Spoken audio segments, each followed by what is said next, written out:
di bawah kepemimpinan Erick Thohir yang membuka peluang bagi pemain keturunan melalui naturalisasi. Ivar Jenner, Rafael Struijk, Justin Hubner, dan Nathan Chu Aon adalah beberapa di antara banyak pemain naturalisasi yang telah memberikan kontribusi yang tak terbantahkan. Dengan melihat kesuksesan mereka, banyak pemain keturunan yang berharap untuk mendapat kesempatan memperkuat timnas Indonesia melalui naturalisasi termasuk Navarone. Saat ini, Navarone bermain di Liga Turki bersama Bandırmaspor. Seperti rekan-rekannya yang telah dinaturalisasi, Navarone juga lahir dan besar di Belanda. Berperan sebagai gelandang, Navarone adalah pemain berpengalaman. Sebelum bermain di Turki pada usia 32 tahun ini, ia telah sukses membela NEC Nijmegen dan Vitesse Arnhem.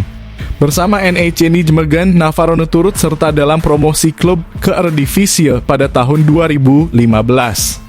Di Vitesse Arnhem, dia diingat oleh para penggemar karena loyalitas dan kontribusinya dalam memenangkan Piala Belanda pada musim 2016-17. Melalui kanal YouTube Yusa Nugraha, Navarone mengungkapkan keinginannya untuk memperkuat timnas Indonesia. Menurutnya, jika PSSI menaturalisasikannya, ia akan memberikan segalanya untuk timnas Indonesia. Aku akan memberikan 1000% untuk timnas Indonesia, ujar Navarone. Menyadari bahwa PSSI hanya memberikan naturalisasi kepada pemain yang memenuhi kriteria yang diinginkan oleh Shin Tae-yong, Navarone yakin bahwa dia layak mendapat persetujuan. Tak disangka, pelatih Guinea ungkap strategi rahasia lawan timnas U23 Indonesia harus lolos Olimpiade apapun caranya. Pelatih Guinea, Kaba Diawara, memberikan tanggapannya terkait pertandingan playoff Olimpiade 2024 melawan timnas U23 Indonesia. Pertandingan ini akan berlangsung di Clairefontaine, Prancis pada pukul 2000 waktu Indonesia Barat malam ini. Kaba Diawara mengungkapkan bahwa yang terpenting bagi tersebut dan membawa Garuda Muda tampil di turnamen olahraga multi-event terbesar di dunia itu. Kami harus bersatu untuk menghadapi semua masalah ini dengan kepala tegak. Kami harus bekerja lebih keras untuk mengatasi masalah-masalah yang sedang kami hadapi saat ini, ujarnya Rabu kemarin. Untuk mengatasi masalah di lini belakang, STY telah memanggil Alfandra Dewangga. Harapannya Dewangga dapat mengisi kekosongan yang ditinggalkan oleh Hubner dan Rizky Ridho. Skandal terungkap. Rahasia tersembunyi di balik omelan Nathan Chu Aon kepada pemain timnas Shin Tae-yong membongkar fakta mengejutkan. Pelatih Shin Tae-yong angkat bicara mengenai perilaku Nathan Chu Aon yang kerap memberikan instruksi kepada rekan-rekan tim Garuda Muda. Menurut Shin Tae-yong, sikap Nathan seharusnya menjadi contoh yang diikuti oleh pemain lain. Bagi Shin Tae-yong, komunikasi antar pemain adalah hal yang sangat penting saat pertandingan berlangsung. Namun menurutnya, komunikasi di antara skuad timnas Indonesia negatif 23 belum optimal. Ini disebabkan oleh banyaknya pemain yang enggan memberikan teguran kepada rekan satu tim.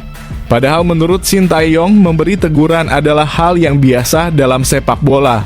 Seperti yang saya lihat, ada ketidakmampuan untuk saling memberikan kritik di lapangan antara pemain Indonesia. Kekurangan komunikasi di antara pemain bisa dibilang menjadi masalah, ujar Shin Tae-yong Rabu kemarin.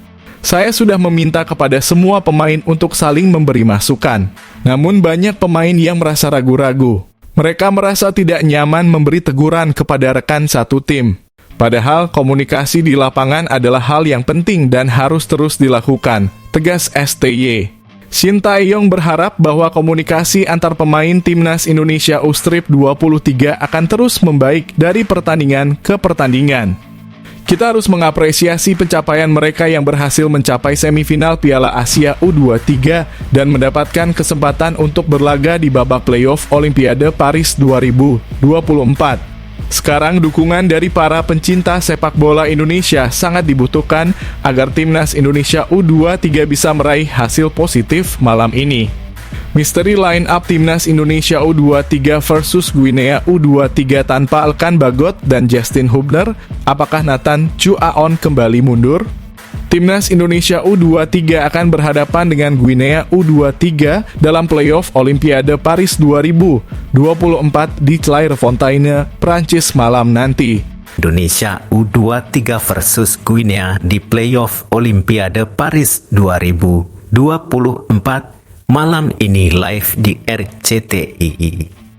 Suasana tegang dan penuh gairah akan menghiasi lapangan Clairefontaine, Prancis malam ini pada pukul 20.00 waktu Indonesia Barat. RCTI akan menyajikan secara langsung pertarungan sengit antara Timnas Indonesia U23 dan Guinea U23 dalam playoff Olimpiade Paris 2024.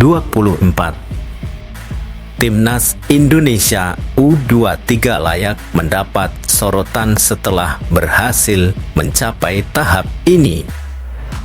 Melalui perjalanan yang luar biasa di Piala Asia U23, mereka telah menunjukkan keberanian dan semangat juang yang mengagumkan.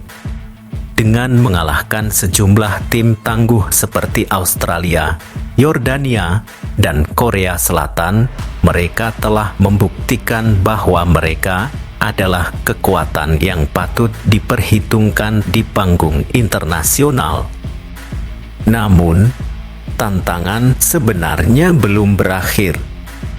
Malam ini, mereka akan berhadapan dengan Guinea U23, sebuah tim yang tidak boleh dianggap remeh.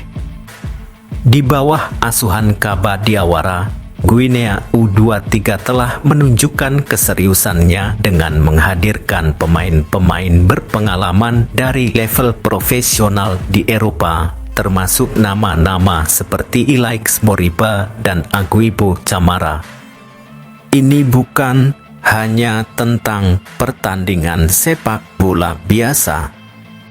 Ini adalah pertarungan untuk mimpi untuk mengamankan tempat di putaran final Olimpiade Paris 2024. Semangat dan determinasi akan menjadi kunci bagi Timnas Indonesia U23 saat mereka bersiap untuk Karena Elkan Bagot dan Justin Hubner tidak dapat bermain, Timnas Indonesia U23 akan kekurangan bek tengah. Bek-bek tengah murni yang tersisa adalah Muhammad Ferrari, Komang Teguh, dan Alfeandra Dewangga yang baru saja bergabung. Mereka mungkin akan berkolaborasi dalam mengamankan lini pertahanan Timnas Indonesia U23 dengan pola 3-4-3 yang digagas oleh Shin Tae-yong. Selain tiga nama tersebut, trio Muhammad Ferrari, Alfeandra Dewangga, dan Nathan Chu Aon juga bisa menjadi pilihan. Namun jika trio ini yang dipilih, kekuatan serangan Timnas Indonesia U23 mungkin tidak akan sekuat biasanya. Ini karena lini tengah Timnas Indonesia U23 akan kehilangan kekuatan saat Nathan bermain di belakang. Jika Nathan digeser ke belakang, Marcelino Ferdinand akan berduet dengan Ivar Jenner di lini tengah. Namun masalahnya adalah tidak ada winger kiri yang cukup berpengalaman selain Marcelino Ferdinand. James Royer yang menjadi starter sebagai winger kiri dalam pertandingan melawan Australia U23 dan Irak U23 tidak menunjukkan performa yang impresif. Oleh karena itu, kemungkinan besar kolaborasi antara Muhammad Ferrari, Alfeandra Dewangga, dan Komang Teguh akan lebih dipilih dalam pola 3-4-3. Untuk posisi penjaga gawang, Hernando Ari masih akan menjadi andalan. Di posisi wingback kanan, Fajar Fatur dan Pratama Arhan akan bertugas di sisi seberang. Duet gelandang akan diisi oleh Ivar Jenner dan Nathan Chu Aon. Sedangkan trio lini depan akan terdiri dari Witan Sulaiman, Marcelino Ferdinand, dan Rafael Struijk sebagai penyerang tengah. Rahasia hebat di balik kehadiran pemain berdarah Belanda di Timnas Indonesia, kenapa banyak pemain tiba-tiba tertarik? Simak penjelasannya yang membuat geleng-geleng kepala. Sekarang, tidak ada yang meragukan potensi sepak bola Indonesia. Keberhasilan Timnas Indonesia mencapai babak 16 besar Piala Asia 2023 dan kini mencapai semifinal Piala Asia U23 telah membuka mata dunia akan kemampuan sepak bola Indonesia. Bayangkan saja bagaimana reaksi dunia sepak bola jika Timnas Indonesia U23 mampu mengalahkan hadapi ujian terbesar mereka. Dengan dukungan penuh dari para penggemar di seluruh Indonesia, mereka siap memberikan segalanya di lapangan demi meraih kemenangan yang sangat dibutuhkan. Ayo Indonesia! Dalam menghadapi laga krusial kontra Guinea U23, Timnas Indonesia U23 dipastikan harus bermain tanpa dukungan langsung dari supporter di stadion. Meski demikian, pelatih Shin Tae-yong dari Korea Selatan tidak terlalu mengkhawatirkan hal tersebut. Menurutnya, kondisi yang sama juga dialami oleh tim lawan Guinea U23. Pertandingan yang berlangsung tertutup di Entrée Nationale du Football de Clairefontaine, Paris diputuskan demi keamanan kedua tim. Hanya tamu undangan terbatas yang diperbolehkan hadir dalam laga tersebut. Shin Tae-yong menjelaskan bahwa meskipun atmosfer sorak-sorai supporter tidak akan hadir, semangat Timnas Indonesia U23 dan Guinea tetap menggebu. Dengan jumlah supporter yang sangat terbatas, berkisar antara 100 hingga 150 orang, situasi ini dianggap sebagai